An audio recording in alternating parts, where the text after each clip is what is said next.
Presidenti i Shteteve të Bashkuara Donald Trump ka deklaruar se negociatat me Iranin po vazhdojnë dhe se përparimi i tyre mund të bëhet i qartë brenda ditëve të ardhshme.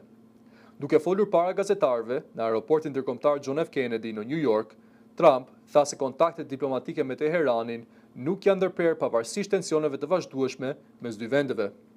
Sipas presidentit amerikan, negociatat po ecin në drejtimin e duhur dhe administrata e tij pret të ketë një panoramë më të qartë brenda 1 ose 2 ditësh. Trump u ndal gjithashtu te bllokada amerikane ndaj Iranit, duke deklaruar se ajo vazhdon të zbatohet plotësisht. Ai tha se as nafta dhe as të ardhurat e tjera iraniane nuk po arrin të shmangin kufizimet e vendosura nga Washingtoni. Gjatë konferencës së shkurtër për mediat, presidenti u pyet edhe për raportimet lidhur me një incident që përfshinte një helikopter ushtarak në ngushticën e Hormuzit.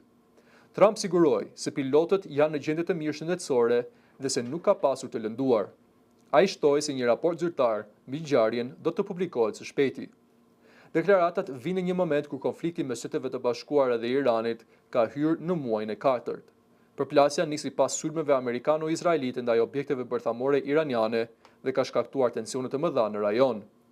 Ndërkohë, administrata Trump po përballet me presion në rritje brenda vendit për shkak të kostove të konfliktit të ndikimit që ai ka pasur në tregjet ndërkombëtare të energjisë.